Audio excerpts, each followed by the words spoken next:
What's that? Ready to go? Okay, great. I'd like to welcome everybody to the Planning and Economic Development meeting in January 2025. We're going to call the meeting to order at 6 o'clock. First order of business on the agenda is the approval of the minutes. Has anyone had a chance to take a look at the minutes that were sent to us? Yep. And looking for a motion to approve? Motion to approve? We have a second. Second.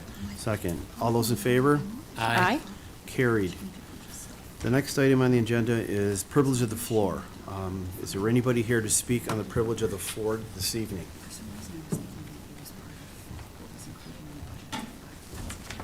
Mr. Chairman, yes, I'd like on the privilege of the floor, since we don't have one at the end of the meeting. I sent to our chairman by email what I labeled a sample 2025-2026 economic development goals, objectives, and measurements. Suggest that in accordance with what the charter, the 98 charter, our code, and our own legislature rules command us to do, and that is to, as a committee, to set goals, set objectives that carry out those goals, and then establish measurements to see how we did. I'm hoping that starting in February, the members of the committee would bring their own ideas of what they think our county government, including the IDA, our IDA, should be working on in 2025, 2026. And I gave some examples here of things that are measurable. And I understand that Mr. Geis will have a presentation next month. I take it on items such as the Ripley Industrial Park and the 60-acre development in our South County Industrial Park. And what the Charter Code and our own legislature rules envisioned was that we would say something like the 60 acres in the South County Industrial Park is to have roads, sewer, water, gas, electric, storm sewer in place by fill in the blank. And then by that fill in the blank date, we know, the community knows, did we meet our objective or didn't we? And if we didn't reach it, why didn't we reach it? Same with the Ripley site. We should not be satisfied with generalities that we're working on X, Y, and Z. There should be specifics as to what needs to be done, when is it envisioned to be done, and then we can measure how that happens. Our planning department, part of our economic development effort, they certainly can give us their considered opinion on how many jobs per acre these days an industrial site might create. So as a committee, Economic Development Committee, confronted with the reality that the State Department of Labor says there are about 12,000 fewer people employed here in Chautauqua County than 15 years ago or so. If we set a goal of 500 new jobs for 2025, maybe 1,000 new jobs in 2026, well, how many acres of land have we got to develop? And how many acres of land does the county and or its IDA need to go out in the marketplace and acquire in areas that are zoned industrial and have access to water, sewer, electric, gas, so forth? Measurables, if you can't measure it, it's probably not going to get done. And that was the idea of the 1998 charter. As I said at the last meeting, I guess I have no idea when is the last time this legislature made any attempt to follow what the charter commands on at least an annual basis, and that the work that I've been describing is to be done by June of each year, delivered to the county executive to be incorporated in his budget preparation for September. So all this is, Mr. Chairman, is a sample of the kind of goals, objectives, and measurements we could be looking at.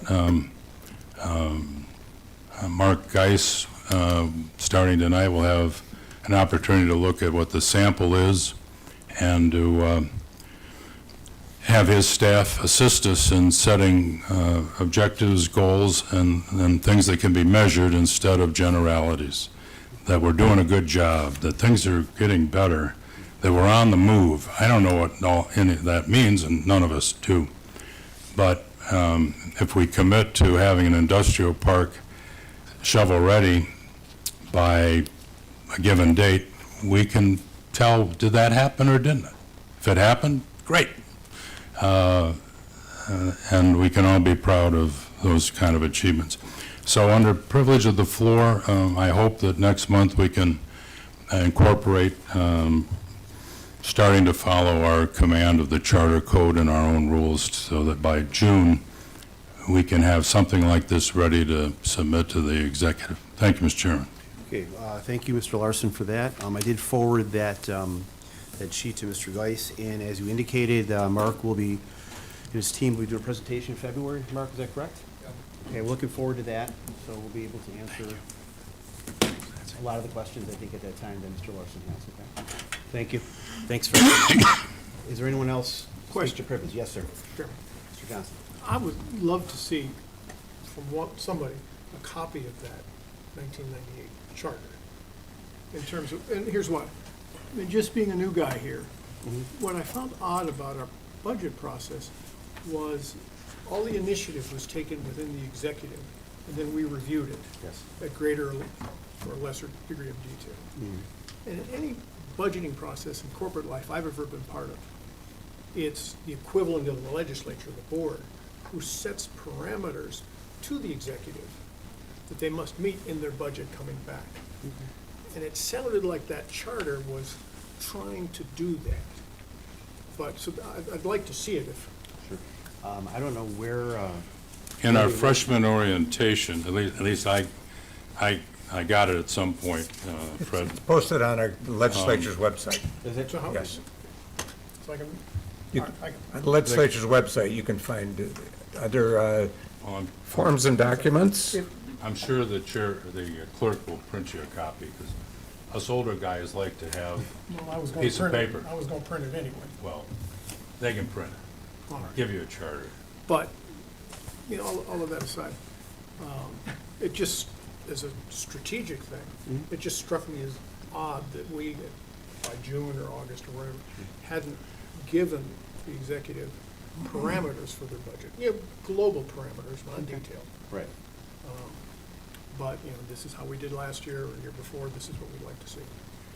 Well, once you get that, we can have further discussion Yeah, of what okay. needs to chart. Mr. Chair, Yes, sir. Legislator Johnson, once again, with his business background, educational background, he has hit the nail on the head, even though he hasn't read through the 98 charter. It's exactly what the 98 charter was trying to do. It was describing a legislature that was not reactive. And if you look, Fred, at 12 months of legislature agendas for our first year, your first year here, my first year back, look through those resolutions. At the request of the county executive, at the request of the county executive, at the request of the county executive, we react. The charter of 98 envisioned a legislature that explicitly set policy, set guidelines, set parameters, goals, and measurements for the executive to incorporate, consider in his budget every year. So you are absolutely on the right track. Thank you. Sorry. All right, I didn't make a long story of it, but Okay, all right. We'll move on to resolutions.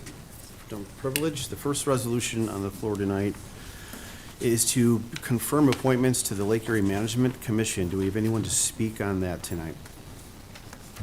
If you could please introduce yourselves when you come down, please. Good evening, everyone. My name is Dave McCoy. I'm the County Watershed Coordinator, and I work in the Department of Planning and Development. I'm Mark Geis, I'm the Deputy County Executive for Economic Development and CEO of the IDEA. This is a pretty simple resolution. Okay. Just consolidates the membership of the LEMC. Mm-hmm. Mr. Chairman, Yes, Mr. Larson. I'm glad to hear it described as a very simple resolution. We have names and we have addresses of who is on this. That's all some of us asked for in another context last year. I'm glad to see that none of these people are afraid to have their name and addresses in a resolution for us to consider. Thank you, Mr. Chairman. Okay. We've all had a chance to take a look at the, at this resolution and other people. It's pretty straightforward, like you said, Dave. Is anybody, are we in favor of the resolution? Aye. Aye? Hi. It'll be carried. Thank you. Mark, do you want to add anything to this? Nope. You all set? Okay, the second resolution is to confirm appointment of the County of Chautauqua Industrial Development Agency Board of Directors. And Mark Geis is going to speak on that. So, Brad Walters, who was the executive director of the Building Exchange of the Southern Tier, has been on our board for over a decade, and most recently has served as the vice chair. He's retiring, so he's moving on. He's resigned his position. So John Healy from Bemis Point, and I can talk a little bit about him, but he's been mentoring under Brad for a couple of years now. Nice guy, smart, got a really strong educational and experience background from Bemis Point. He would like to fill that open position. Judge would have. If you don't mind, I'll talk a little bit about the Building Exchange of the Southern Tier. They represent 75 construction organizations. Okay. They serve all sectors of the building, infrastructure, and construction industry, residential, commercial, private, industrial, government, so on and so forth. And their membership includes both union and non-union. They, from general contractors, electricians, mechanical, plumbing, they help their members by communicating policies, what's going on in the construction industry. They promote stable labor relations, development and education of skilled workforce, on and on and on. So, and in terms of John, he's now the executive director of the Building Exchange of the Southern Tier. He worked for Clark Patterson Lee for quite a number of years. He got an MBA from the Franciscan University of Steubenville, a BA from the University of Mount Union.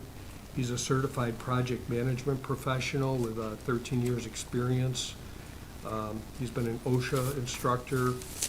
And last but not least, he's involved in numerous local organizations, including the Workforce Investment Board, the Jamestown YMCA, and he's the past president of the Jamestown Noon Rotary Club. So I'm really excited to have him That's great. serve on our board. He has 4 growing boys. Yeah, he does. 4 growing boys, yep. Sounds like the right person, Mark. Good. All those in favor of resolution number 2? Aye. Carried. Okay, resolution number 3. I said I was gonna say Oh, one yeah, I'm last thing sorry, I'm before I sorry. get Go down, ahead, Mark. if you don't mind. Nope, go and ahead. Right now is maybe not exactly the right time, but I wanted everyone to know that at the January IDA board meeting, the board is gonna be considering approving a resolution that is in support of reestablishing commercial air service to the Jamestown Airport. I'm confident they will approve that. So I just wanted everyone to know that we're gonna be doing that at the IDA. We feel really strongly about it, and its importance to economic development in our county. It is. It is, I'm excited about the EAS and stuff. So thank you, Mark, for that. Thank you. Okay, resolution number 3 is to authorize repurposing of the capital project funds for Jamestown Community College, JCC. Now, I believe we have Kathy Dennison on the phone, or we will have her on the phone to speak. Yes, can you hear me? You can. Yes. can hear you. You can or cannot? We can hear you, yes. Can, okay. Yes, yes. Yes, thank you. This is Kathleen Dennison. I'm the interim vice president for finance and operations at Jamestown Community College. And I want to thank Jennifer Swan and Olivia for enabling me to attend by phone. I do plan to present to Audit and Control tomorrow morning in person. Okay, great.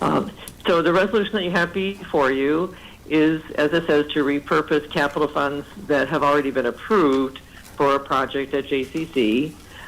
Quite a number of years ago, the college purchased what is sometimes called the Community Service Center, sometimes called the Annex, sometimes called Old School 7 in Jamestown. It is a large brick building that sits between the campus and 2nd Street. And unfortunately, it is no longer serving a purpose for the college. And so we initially petitioned to get funds from the county and from New York State to have the building demolished. Unfortunately, or maybe not unfortunately, but the New York State Department of Historic Preservation does not want the building demolished. So that is probably not in our future. But in the short term, we have detected asbestos in the building, and so we are required to abate that asbestos. Even if the building is eventually demolished, the abatement would still have to take place. So we have gone forward with abatement. I'm not going to lie, like that abatement has already taken place. But when we were talking about this with the county last summer and also with the planning board in December, we noted that the current capital project doesn't really appropriately express what is to be done with the funds. So we would like to, in a way, change the name from demo to asbestos abatement. But also in going through or bringing this project to the attention of the county, it was established that the county originally intended to issue bonds to pay for this, and that's no longer necessary. So the resolution essentially retires the existing project, creates a new one with the appropriate name and purpose, but also changes the funding from bonds to fund balance, or from bonds to the reserve for capital, excuse me. Okay. So I'd be happy to answer any questions that you have. All right, thank you for that, Kathy. Do we have any questions or concerns on what Kathy just spoke on? Mr. Chairman? Yes. Could you tell us, if you know, when did the Sheriff's Academy stop using that building? They actually used it quite recently for some sort of exercise. So in a way, I could say they haven't stopped using it. I don't know when they stopped using it on a regular basis. We had other tenants in that building, including the Chautauqua County Chamber of Commerce, also the Small Business Development Corporation were at least using that building for storage. So all of the former users of the space, they've removed all of their materials. Say most of it was storage. And as I said, the sheriff's operation, they're no longer doing regular activity in there, but are occasionally using it for drills that are appropriate in a building that is challenged, I guess I'd say.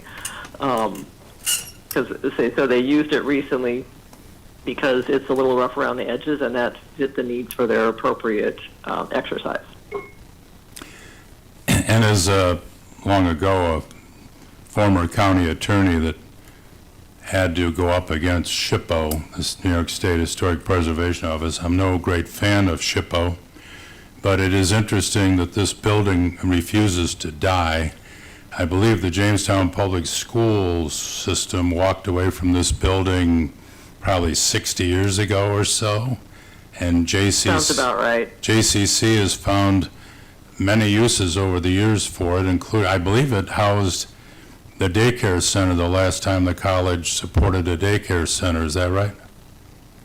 There was some activities for young children in the building, yes. Yeah. Well, thank you for clarifying the work has been done, and this is the way to pay for it. Thank you. Mr. And Chairman, I guess I should have added that the college, since we are most probably not going to be able to demolish it, we are, and I shared this with the planning board, we are planning to try to sell it. We've had a couple of appraisals conducted on the building, and we've had a couple of parties already look at it that are potentially interested in purchasing. We have not yet actively engaged in a sale, but we are planning in the near future to hire a real estate agent and actively market the property. just a procedural question, because, and I'm glad that Ms. Dennison clarified that, because when I saw that as we work towards demolition, that kind of gave me the idea that the abatement of asbestos hadn't Yeah, right, it had happened. right. But it sounds like we've actually spent the money on the asbestos already. I believe we have. So procedurally, I am, by the way, somewhat more a fan of SHPO, and I like historic buildings. So I am not in any way a problem with this. However, procedurally, how is it that when the legislature approves something for demolition, the money goes back and does something else, even though I agree with the something else, Okay. without passing through here first? Well, and that's kind of why I'm speaking to you this evening. We have conducted the abatement because we had to do it, but we have not invoiced the county for that. So if the county says, nope, we appropriate this money for demolition and we don't want to use it for abatement, you certainly have the right to do that. Thank And then, the college, we would have to replace the funding that we're anticipating from the county. We would have to come up with that from our own resources. Yeah, so, Thank you. yes, you are correct that things are a little bit out of order. Did that answer your question? Okay, great. And I'm supportive of the project, but just, Okay, with the SHPO thing, do I have to separate you two, or are we all set? we may come No, to close no. about it down the road. We'll discuss SHPO when places like the Ripley site, God forbid somebody finds an Indian arrowhead on the Phase 2, you got big problems. Okay, great. Do we have any other questions or even concerns on the resolution? All those in favor? Aye. Aye. Those opposed? Carried. Thank you, Kathleen. Hey, good to hear you. Thank Good you. to hear your voice. Thank you, and I'll see some of you tomorrow morning. Thanks again. Okay, great. Thank you. Bye-bye. Okay. Thanks for doing that, Olivia. Get everything set up for us, so. Okay, next item on the agenda is the restoration, or restoring passenger air service to the Chautauqua County Airport at Jamestown. Do we have anyone to speak on that tonight? Yes, sir. Come on down. Oh, that kind of presentation. This kind of presentation. Oh, boy. Can you please introduce yourself, sir? Pierre Shagnon, Chairman of the Legislature, Great. and Well, relevant Introduce yourself, to tonight, Fred Larson from Jamestown, Thank New you. York, co-chair 35 years ago of the Southern Tier Expressway Advisory Committee, founding board member of the Southern Tier Railroad Authority, and now a county legislator, desperately trying to get passenger air service back to Jamestown. We have a 4-lane highway, thanks to the political efforts that started 35 years ago. We have a through rail freight line, thanks to the political efforts back in 98, 99, 2000. And tonight, we begin planting the flag that politically, this county is demanding politely that the federal government give us back air service, which should never have been terminated 7 years ago this month. So,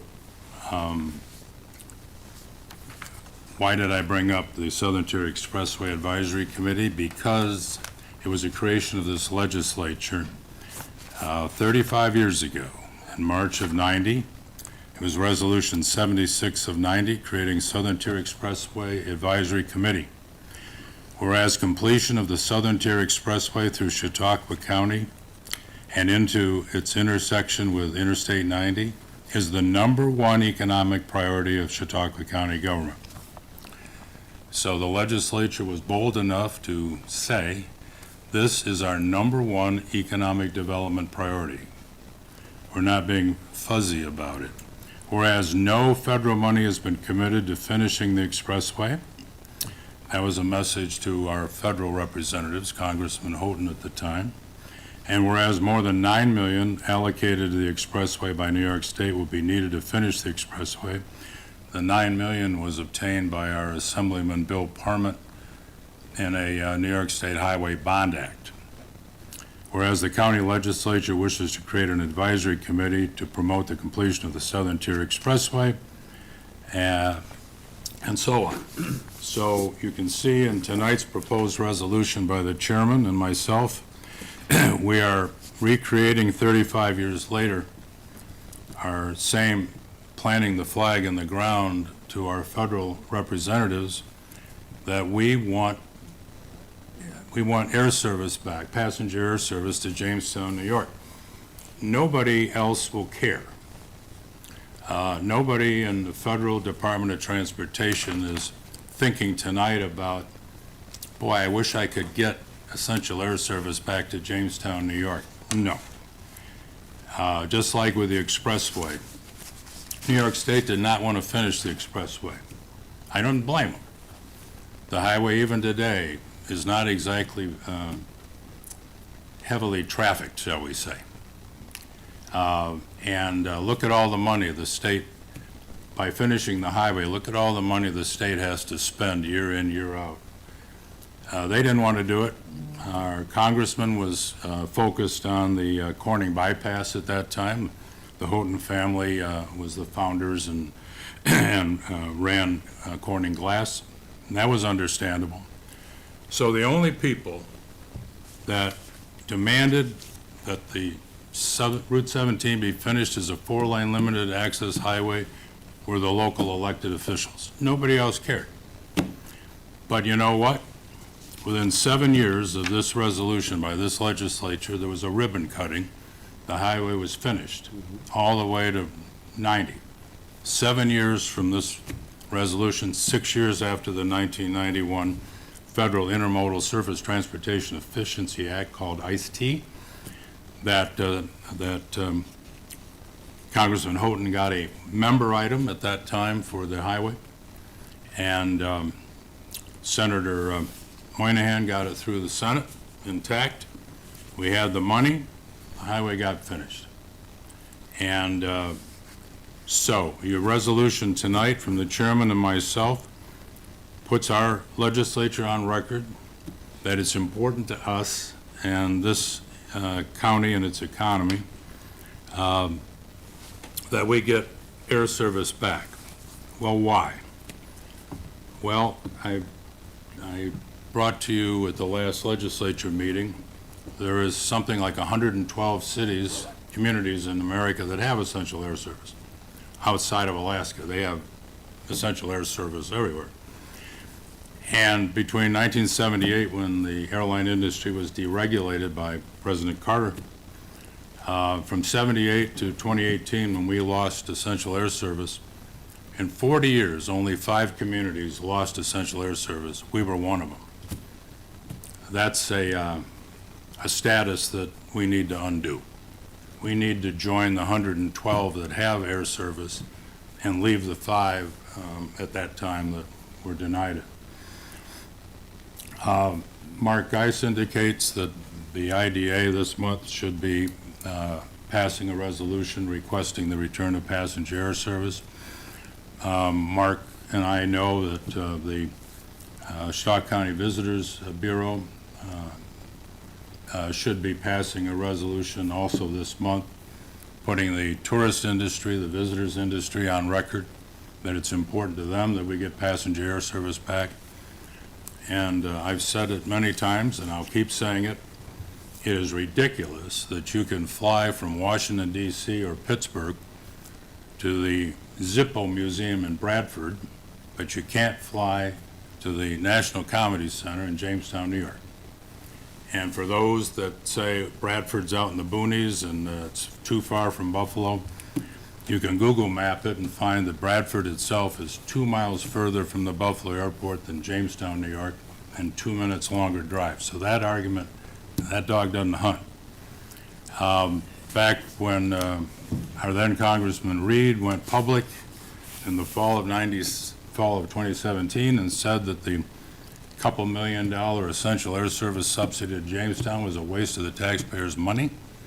Some said, well, we've got three airlines out of Erie. We had Delta, we had United, and we had American at that time.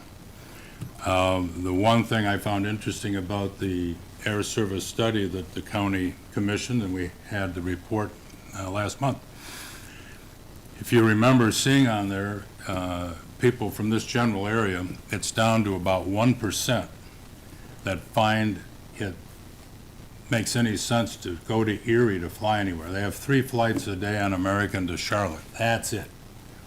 No more Chicago, no more Detroit. Bradford has better service than Erie, Pennsylvania does. Bradford has 2 flights a day to Dulles, United Hub. They have 2 flights a day to Pittsburgh, which is a big operation for American Airlines. So, with that history, we need to put Chautauqua County Airport at Jamestown, actually town of Ellicott. We need to put that airport back on the nation's map. And if we have somebody that is interested in building something in our new 60-acre site in the South County Industrial Park, and they want to fly in here to take a look at it, and we tell them, well, just you fly to Buffalo, and then through a lake effect snowstorm, you come down the thruway, and then you travel the ever lovely, enjoyable Route 60. No. We need to be able to have people that might invest in this community be able to fly right to that airport. 10 minutes from the National Comedy Center, 15 minutes from the front gate of Chautauqua Institution. We need to get it done, and I urge your support of this resolution. Thank you. Great. Mr. Chairman, I don't Yes, have sir. much to add to that, but after the presentation that we received at the legislature meeting last month, the county executive and legislator Larson and I spoke, and we agreed with the consultant's conclusion that reinstating commercial air service at the Jamestown Airport to approximate hub can successfully capture significant passenger demand. And so we agreed at that point that we would bring forth a resolution supporting the aggressive actions by the consultant to pursue restoring commercial air service to the Jamestown Airport. And that's what we have before you this evening. Thank you very much for that. I am in absolute favor of this. I'd like to see this happen as quickly as we possibly could. I guess in the beginning of time, when I was the first legislature and I was working with, I want to say Mr. Nazaro, when Chuck was out of control, I kind of saw things his way about the airport. And the more I thought about it, the more I did my own research and what's been done with the study, my mind's certainly convinced that I believe this is the way to go. If we're going to bring people into the institution, people in with, to new business, we need an airport locally that these people can fly into, do what they need to do. And especially, you know, once you pointed out, like Bradford, for example, smaller, a lot smaller than we are. And I think we have a lot more to offer at this point. So I'm in absolute favor of it. So does anyone have any questions or any concerns? No, no concerns. I absolutely support returning commercial air service. I'm also a part of the airport commission, and essential air service is not the only option. I know that the airport manager is pursuing other options in the event that this doesn't come to fruition with other local businesses. So everyone is behind pushing for commercial air service, especially at the airport. Which I think is great. Well, based on my experience, you will notice 35 years ago, we didn't say, well, we want it finished as a limited access 4-lane highway. But if you all don't want to spend that kind of money, could you build it as kind of a state 4-lane with a concrete median down the middle and stoplights along the way. And if that doesn't work, no. In my humble opinion, those 120-some communities have essential air service, because that guarantees that the carrier is going to make those flights. Those alleged alternatives are pie in the sky. This county, and I have to watch myself, Please do. let's say that I'm hopeful that it'll be 19-0. That's really hopeful. Not 18-1, but 19-0. That we put a stake in the ground that we want passenger air service back. In my opinion, essential air service should never have been denied us. That's what Bradford has. It had it in 2017 and 2018, 1920, it didn't lose it. Little Bradford. Those other alleged alternatives, they're never going to happen, in my opinion. So if we don't get essential air service, we'll be driving through lake effect snowstorms to Buffalo till hell freezes over. Which could happen this week. So let's try to get, our own consultant said that's number one. Yes. Right. Let's try for Chautauqua County to get the best result. Absolutely. Absolutely. One commentary. Yes, Mr. Johnson. Just to be clear, I will vote for this, but I'll do it holding my nose. Because this essential air service is a federal subsidy. And really, the federal government has very little business throwing money around like this. But if the federal government is going to throw money around, then we ought to be pretty good at, or better than competing communities at getting our share. So on that second basis, I'll support it. But I probably have more air miles on this corpse than anybody in this room, and I'm probably the one pilot in the room who actually used the airport in Jamestown. To say it makes economic sense absent a subsidy, no. But if Bradford can do it, and if Potsdam, New York can keep theirs, then, We should have and the ours. money's out there, then let's go get it. Okay. But let's not kid ourselves that this is economically viable on a standalone basis. Well, of course not. Well said. In honor of our 100-year-old president that passed recently, very few people would guess that Jimmy Carter deregulated the airlines, but he did in 1978.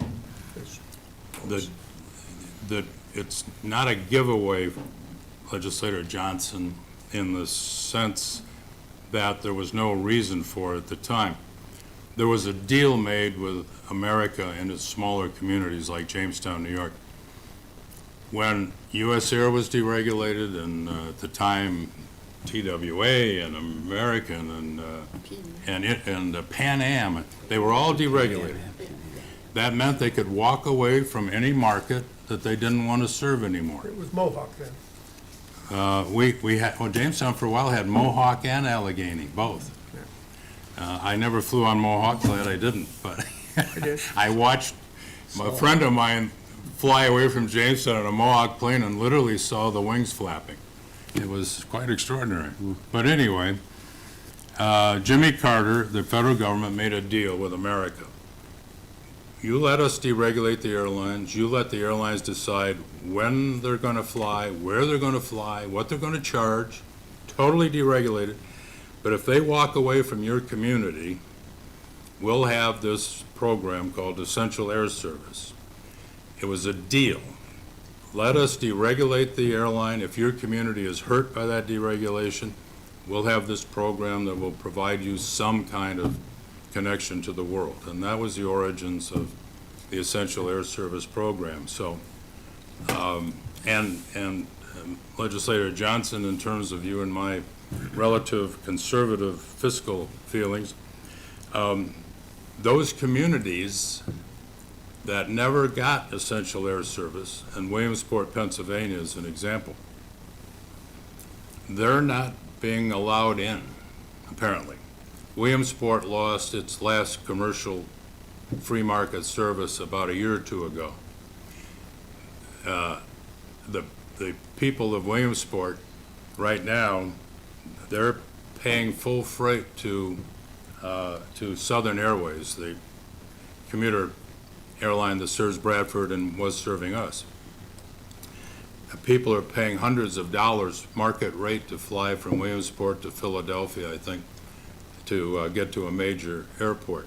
Because the federal government said, sorry, Williamsport, you were viable all these years, and sorry, we're not giving out essential air service status. So Jamestown had it.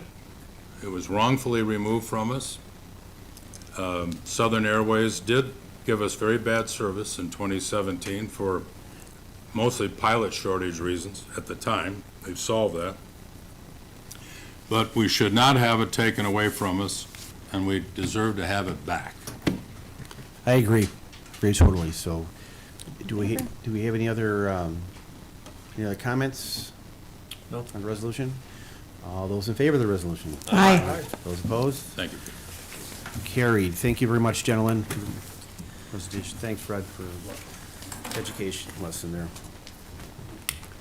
Okay, we're on to resolution number 5, which is the opposition to Lake Erie wind turbines and authorize necessary steps to protect the county's interest.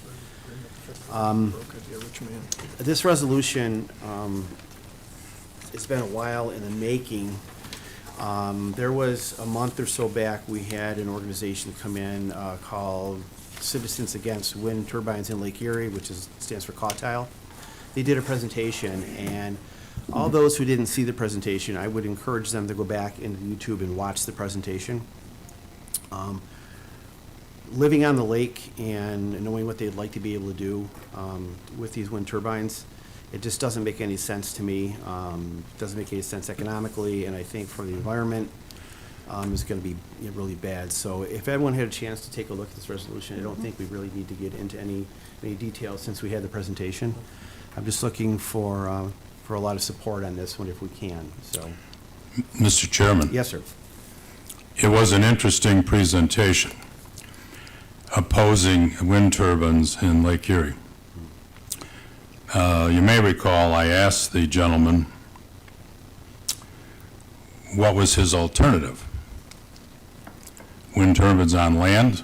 Well, no, he said this group is focused on Lake Erie, but in fact they oppose wind turbines, period. I said, okay.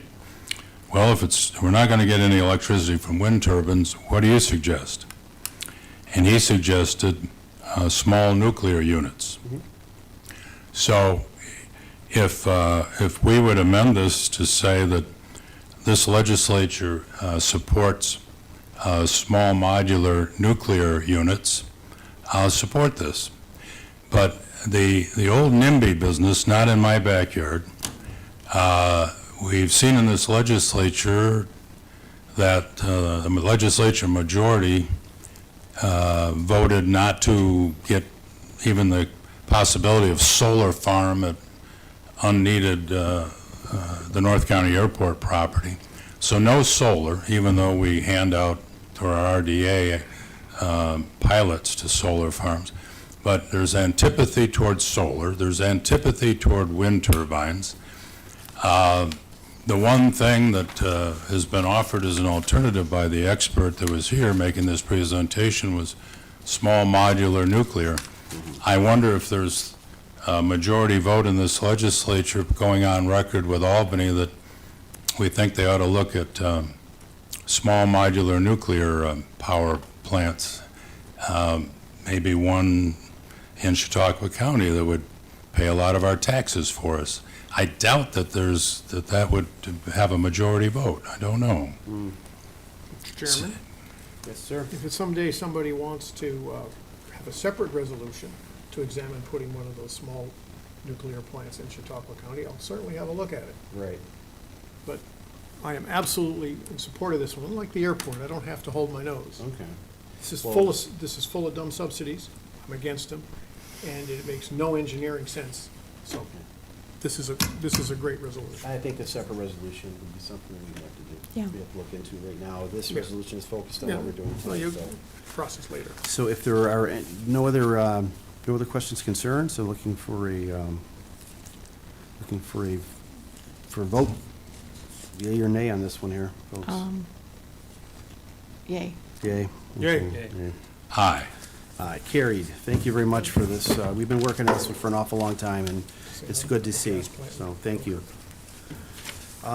We have a late resolution that was put on our desk. It is to amend the 2025 budget, countywide resiliency grant, White Inn Restore New York grant, and sediment and debris management plan for Bemis Creek. We have Rebecca to explain the resolution to us.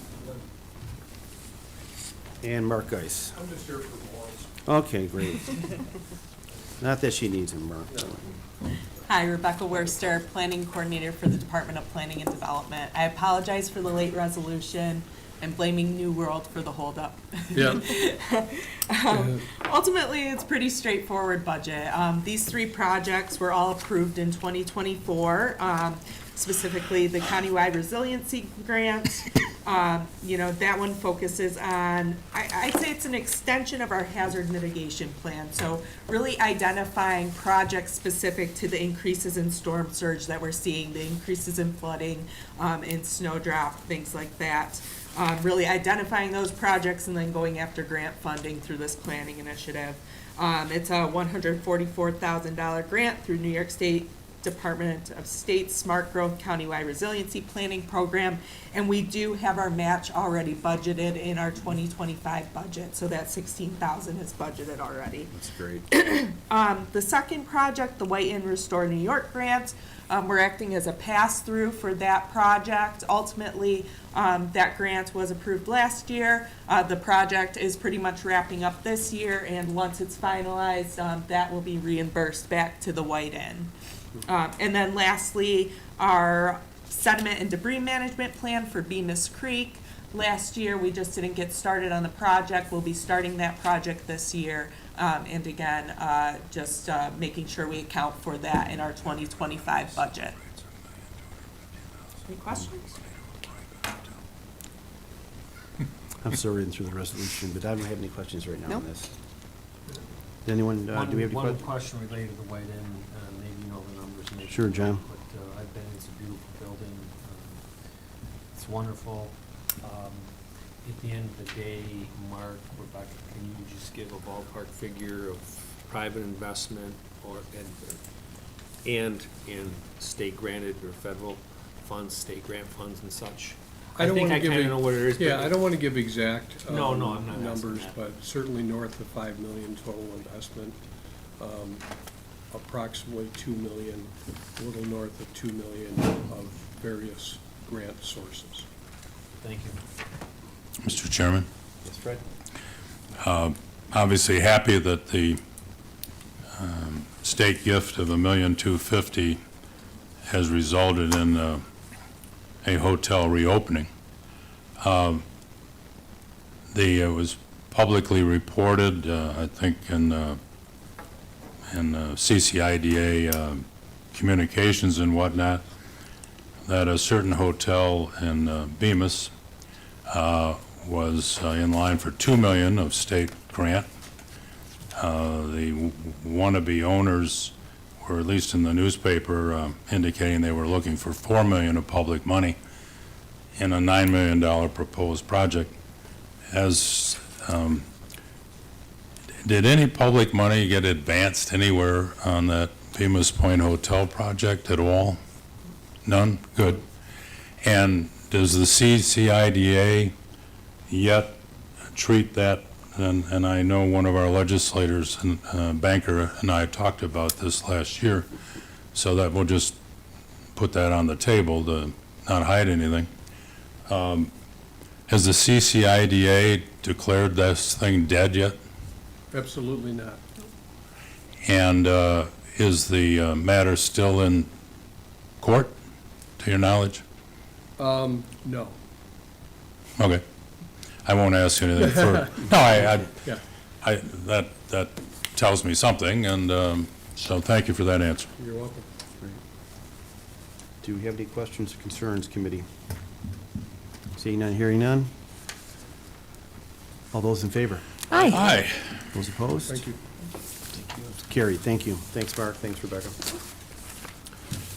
Okay, the next item on the agenda is a discussion item that concerns Cassadaga Lake flooding, and it'll be presented by Dave McCoy as Chautauqua County Watershed Coordinator.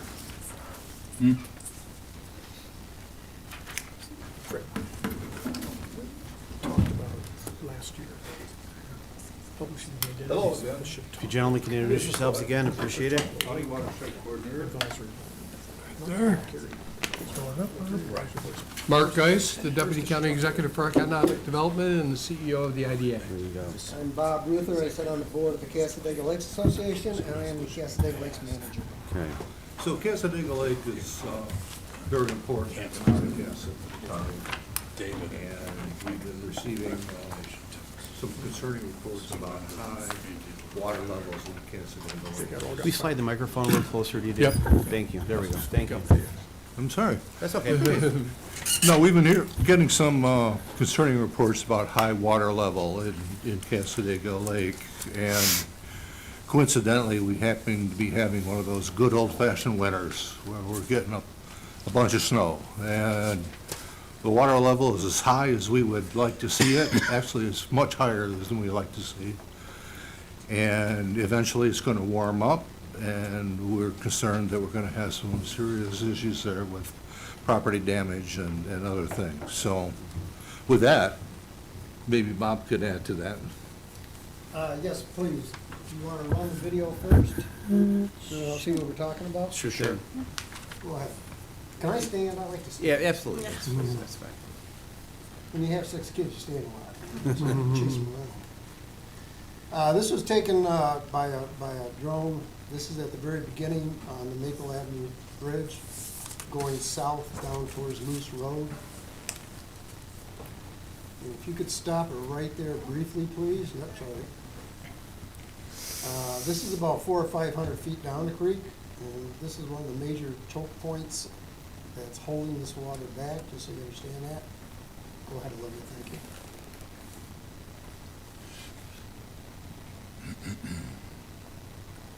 These are all protected wetlands here, so we are dealing with the DEC to try to solve this problem.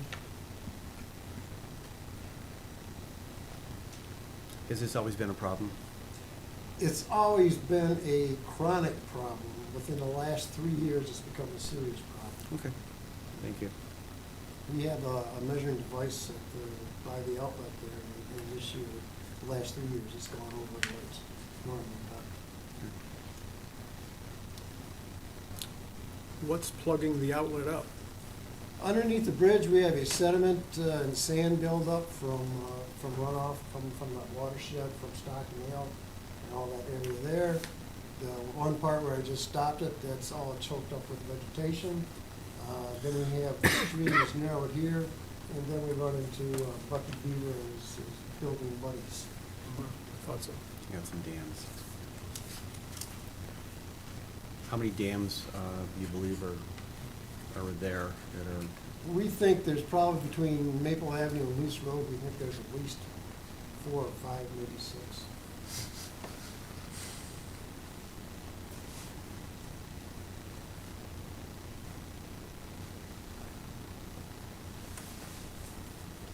You can probably skip it. They're pretty. Skip. No, you can skip it. Go over to the other part. Skip the rest. There's Mr. Beaver. Is that okay? Yep. But, so before European settlement intervention, the Beavers probably had this all plugged up. They do. What, we've been talking, actually, I'm gonna have to read this. We've been talking to various beaver trappers, Mhm. and they're out there. And what we found is, they build these dams. They build 1, 2, 3 dams. And then they use one dam to hold, and the second dam to sort of hold, and the third dam. I mean, they're pretty dang smart, is what they are. They build their lodges not near the dam. So the trappers like to come in, and I wanna make it clear, the trappers we are working with are not bringing a stick of dynamite, blow up the dam type people. I mean, this is an ecosystem out there that supports a lot of flora, fauna, and all those good things. You can't just destroy it. It's wetland. It's got a purpose.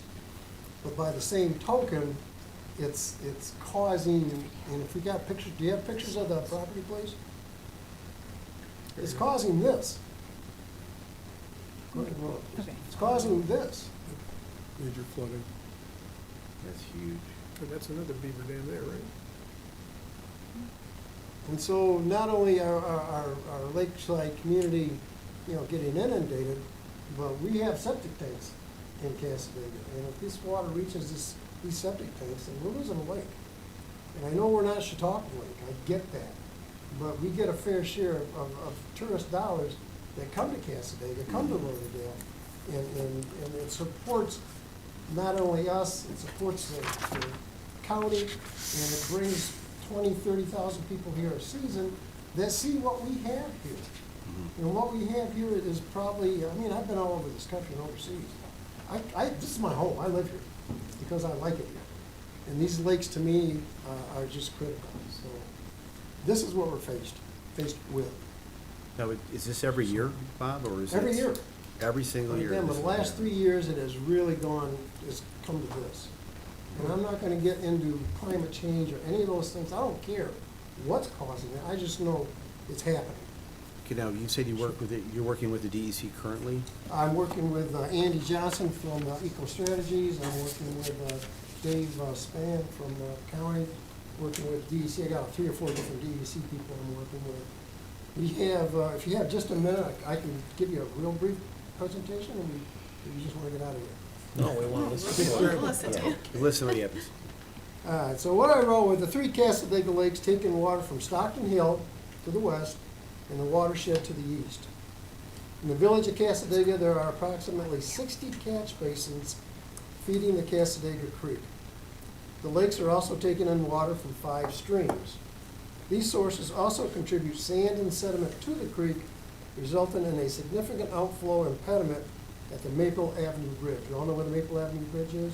Well, that thing's being choked up with sand and gravel and every other darn thing, which is a major contributor to the damaging High Lakes water. Further exacerbating the high water damages are the overgrowth of vegetation, which I showed you on there, and of course the beavers themselves. There are 3 action items being considered. Action 1 is to clear out the sand and sediment buildup at the Maple Avenue Bridge. The CLA will be working with Andy Johnson from Eco Strategies for permitting, Travis Storr from Legend Excavating, and the Village of Cassadaga to excavate the barrier and haul it off-site. We understand this is only a temporary solution, but is a necessary first step. We've got to start somewhere. In addition, we believe it will assure the affected property owners and the general local population that the immediate issues are being recognized and action is being taken. I can't stress how important this is, especially in Cassadaga. We have some really upset people, and I don't blame them. And what I think the CLA needs to show them, and hopefully the legislature as well, is we're not just saying, okay. It's not okay. We had your best interests at heart. We want to show them we're actually doing something. Action 2 is to begin implementing measures to manage the beaver population and to provide more options to control high lake waters. We have reached out to our local beaver trappers who have the knowledge and experience to carry out targeted beaver removal and minimize the natural cycle of beaver breed and build. It should be noted that the beavers have helped form a wetland ecosystem in the Cassadaga Creek, and we do have a Chautauqua Watershed Conservancy Nature Preserve there. This is a major impediment as far as DEC is concerned. They don't want this thing disappearing, neither do we. And unfortunately, we're working well with Whitney at the Conservancy, so that's a good, matter of fact, says right here. I have spoken with Whitney Gleason from the CWC, and she is open to a conservation-focused plan. We will be reaching out to the 11 landowners whose properties abut the Cassadaga Creek downstream to facilitate the DEC permitting process. It is to assume that the high waters that are causing the damage, because the cause and effect are quite visible to any observer. Lake levels are too high, property is being flooded, and septic systems are in danger of being compromised. However, a more in-depth thought process would indicate that this is not the real problem. The base problem is that excess water is coming into the lakes at a rate that it's not leaving. And the reason it's not leaving the lakes at the rate it needs to is, again, sediment, vegetation, and weepers. We know way back in the late 1890s, Fredonia was in need of water and attempted to build a ditch into the Lilydale Lake and drain its water into a nearby creek. Anybody know this? Ever heard of this? It was quite the to-do. They tried at night. They were building these ditches in the dead of night, and they were gonna build it all the way to Lilydale Lake, and then just open the floodgates and fill their reservoir. And a bunch of Casadega boys found out about this, and it was quite a to-do. It wasn't completed either. The project was stopped, but the infrastructure is still there, and everything is still there. The catch basin is still there, the channel is still there, the ditch. This is doable. Again, working with the DEC, the county, Andy Johnson, do we all know Andy Johnson? Yep. Eco Strategies, Travis Storr from Legend Excavating, and ILM Environments. They are out of Wisconsin. Does everybody know what a motor track is? All right, well, these guys run truck stores, and truck stores are like M1 Adam Abrams tanks compared to a go-kart. I mean, these things chew up things. The original concept can be made operational. Excess water can be drained back into areas where the old Pomfret Park was, any partiers there, and stored there, thus moderating lake levels as needed. In other words, we can take either tubing hoses or whatever, put it at one end of Lilydale Lake, drain it into the ditches, into the holding pond, and then dump it off back by where Pomfret Park was. There's areas back there. This way, we do not have to get into the creek on the other side that takes us to Fredonia, and that means we are not running afoul of two interbasin transfers, which is a disaster. So we really, really like this. The third action item is a long-term effort to make the Casadega Creek navigable to kayakers, canoeists, and floaters. Do you all know that the Casadega Creek will take us to New Orleans? You all good with that? Blueways can be just as inviting as greenways, and ecotourism adventures can be a worthy addition to all of the other welcoming reasons for folks, both local and visitors, to enjoy all the attractions our county has to offer. The CLA is currently working with our county executive, our legislative chairman, District Representative John Penhall, who's been a rock star. Get the file card, give me a smile. Johnny. The New York DEC Eco Strategies for Engineering, Kim Collins from the Casadega Community and Business Alliance, and I would like to, in front of all you, let you know Kim Collins is a go-getter. She's the one that got this thing rolling. She's the one that's really pushed this. I can't thank her enough.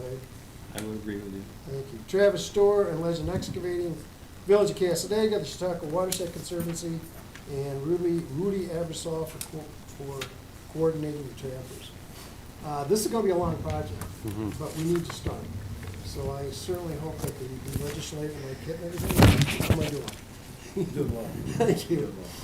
I certainly hope that we could get the support to get some initial funding and get this thing going. Our first goal, again, is to clear the Maple Avenue Bridge and some of that vegetation and get this water flowing.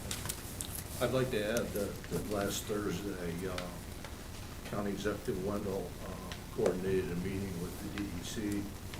We met with Chairman Chagnon, Mark Weiss, DEC Regional Director Barrett, Assistant Regional Director Chad Staniszewski, and one of their junior engineers, Lawson Fenton, within the Division of Wildlife. And we're also zoomed in a number of their wildlife and habitat specialists spread out across the state. We probably talked for an hour and a half trying to figure out what to do. I don't think we're going to get any special dispensation from the DEC. We're going to have to follow the regular permit process, joint permit, Article 24 for wetlands. So it's going to be a while before we can actually get the piece of papers in hand that we need to do something on the ground. But we want to take this opportunity to make you all aware of a situation that, to me, I think is dire and it's likely to get worse. And I think it was within our means to help the folks at Casadega Lakes. We should try very hard to do it. I agree. I appreciate If that. if I can add just real quick, the other thing is, so Eco Strategies developed a feasibility study for managing the water levels in Casadega Lake in August of 2019. And it's well done, and it proposes the strategies that Bob talked about. So we also got this over to the DEC. We asked if their water resources, hydrologists, people would take a look at it and be prepared for us to have a meeting to sort of, talk through this and come up with some short, medium, long-term, recommendations for how we deal with this. Good. So that's sort of where we're at. Mr. Chairman, Yes. most often, what the county level of government has to offer, if anything, is money. As the 2% occupancy tax for waterways is currently written by the state, our state representatives, is this situation an eligible recipient of that 2% waterways occupancy tax, or no? Actually, we have for many years had an agency allocation contract to the 2% to Casadega Lakes for lake maintenance and level control. But the problem is much bigger than what they've been able to keep up with. We give them $6,000 a year, and their maintenance costs are in excess of 25. Yeah, the short answer is yes. Absolutely. Okay, good. Yeah. It's very confusing to me what waterways are eligible under the current home rule that got shoved down our throats, and which waterways aren't. I mean, I've learned that below the Warner Dam, our 2% occupancy tax shall not flow. And so I just wondered, Casadega Lakes, they don't flow into Lake Chautauqua or anything, so I just wondered if it was viewed as being eligible, and you're saying it is eligible. Yeah, it's interesting because I suppose if, the reason why the Chattacoin is eligible is down to the Warner Dam is because it's navigable down to the Warner Dam. Is this waterway under Maple Avenue navigable? I guess at some points it is, right? At high water levels, at some points it isn't, but the idea is to make it navigable. Right. Out of it. So it's sort of a gray area, but Right. yeah. Thank you. I just have another question. When the water rises like that, and it has to naturally kind of dissipate, how long does it take before these people don't have flooding in their backyards and up to their driveways? Does it take weeks, months, days? Is it? Once everything stops raining or snowing, it takes a good 3-4 weeks. Does it really? Yeah. And this is a big issue. I believe it needs to be addressed, so. Well, we appreciate it. We looked, our timeline now is to get the sediment out, and working with Andy, we hope within a couple months. The DEC they're not gonna cut me any favors. No. But they're not gonna stall us either. Okay, So we take that bridge and get that cleaned out, and then project number 2 is to bring the truck stores in and cut about a 400-foot path south to get that vegetation out. And then I can get the trappers out. They'll come out around March or April, because that's when the season is. So we can get the beaver under control. The north end project is there. Right. That's just a matter of doing it. So I appreciate what you're saying, that, things move slowly. But- Well, it's because they're wetlands, there's, as well as anyone, you talk about digging a big old trench through a wetlands, it's not something that happens easily. Well, I understand that, or- yeah. But, certainly, Yeah. we're taking a calculated look at this, and we really tonight wanted to sort of set the table for you and bring it up so that we can come back to you in the future and you won't be like, what's this? Now, is this like a temporary fix, you believe, or is this long-term? The beavers are permanent. They're not going anywhere. So our best bet is to control that. The vegetation that goes down the creek, I mean, that can be done on a, regular maintenance basis. What makes this a long-term solution is going up to the bottom, of the end of Lilydale Lake, and having that water to be able to be controlled. When it's too high, we open up the pumps and we take it over to Pomfret Park. And when the water's not too high, then we close down the pump and everything goes back to normal. So, yeah, we're looking for a long-term solution. Okay. That was my question. I just wanted to. Mr. Chair, Yes, yes, just to make it very clear, priorities right now, that Bob and the Cassidy Lakes Association, they're the stakeholders. They're leading this effort on a couple fronts. One, the removal of sediment and debris under Maple Avenue. Remember, that is a county road. Bob and Andy Johnson are working on that together in coordination with Dave McCoy, Watershed Coordinator.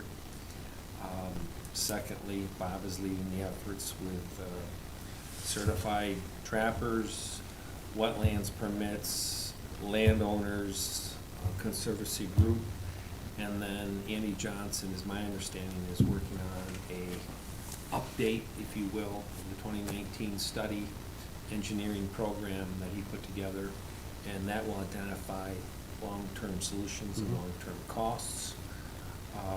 So I think that's important. And, Me too. that's recognized. Those are the things that are happening right now for the taxpayers on Castaic Lake and in Lilydale as well. And thank you very much. You say it so much better than I do. But just so we all know too, the Cassadaga Lake Association and the Village of Cassadaga, we are putting our own money in this as well. It's not like we want a handout. We have a budget, we have money that we can contribute. We're not freeloaders. Just so we understand that. But any other help we can get. Yes, sir. Question, Certainly. Mr. Chairman. How imminent is the risk of the septic system starting to overflow in the lake? Because if it's imminent, then somebody ought to tell the DEC that the cost of shilly-shallying is a polluted lake. If it's not imminent, then okay. You guys have talked to them. One thing, the Village of Cassadaga, I do believe it's on their long-term radar is sanitary sewer from Cassadaga Lake. And, that's a, dream in their minds. But When I see lawns flooded, and I bet you there's a septic tank under those lawns. that's long-term what needs to happen in Cassadaga. Hey, Dave, did you hear that question? No, I didn't. How imminent is the septic overflow issue from the flooding? Is that something that, Yeah, well, quite simply, when a septic system's inundated, it doesn't function properly. But there's also long-term problems with it, in that all the solids that are in the tank tend to float up and get out into the distribution systems, which, that's an expensive thing to fix. yeah, because Fred's saying that ought to be something that the DEC is very well aware of, and it might put more heat on them to do something quicker than if it wasn't. Yeah, We pointed that out. And they We did pointed that out in mention our meeting with the DEC last week, Yep. and so they are very well aware of the fact that there are septic systems underwater currently. Was that a concern for them, Pierre? Oh, yes, oh, yes, yes. Okay. Thank you. Good, we're good. John, thank you so much for I wanting to do this, appreciate, and, county planning, yeah, and the staff, and Mark, and thank you. it's a long road to hoe, but Bob knows the tasks that need to be completed, and you gotta be a bulldog, but do it the right way. Yeah, we're grateful for your efforts. Hey, I want to thank So all of you grateful. folks. Thanks for making Yeah. us aware of what's This going is on. I new think for that's me, so important, so. Thank you both for here. Thank you. John, Thank you. thank you. Thank you. Very Have a well. good night. Thank you. Mark, thank you. Oh, yeah, thank you. Okay. Very interesting. I guess do we have any, the last item would be other. Do we have anything on the other we need to discuss? Question. Yes, sir. I may have just been out of date out of commission for a couple of months, but back last year, when we agreed to loan the IDA monies for the Ripley project, I think it was $5 million. And we decided that we should be first on the list should something go south. Has that been documented in a promissory note or in a loan agreement? Can you recall anything like that, Mr. Shagnon? I'm sorry, I couldn't hear the question. Fred, you can repeat that Sure. for Mr. You Shea. remember when we agreed to loan the IDA $5 million against the Ripley project as a county? Mhm. And one of the things we agreed in these meetings was that we were going to be first on the creditors list should something in an unlikely event go south. We agreed that was the case. Maybe I missed it, but I haven't seen that documented. I don't think we want the money left. You know, from the finance side, I don't know how that's working on the county side. I mean, it's a bond. We're gonna be able to do it in installments, by the way. Understand. So it's not gonna be like we're Yes. borrowing $5 million and we're paying back. So it's gonna be sort of almost like a line of credit, if you will. So I don't know. Have you started to draw on that yet? No, we're. You know what I'm looking for. Yeah. What you would be looking for. Yeah, Yeah. yeah. Yes, Rich Dixon at the time assured us that we would be Yes, they did. first. But But those haven't been, I haven't- those haven't been drafted yet. No, I'll- So they haven't been They haven't been drafted yet. drafted. is the- I'll unless ask that under real question. estate law, it's written. Yeah. Great. So, if that's the other, then I'd be looking for motion to adjourn. So moved. Second. All those in favor of adjourning? Aye. Hi. Carrie, thank you. Good night.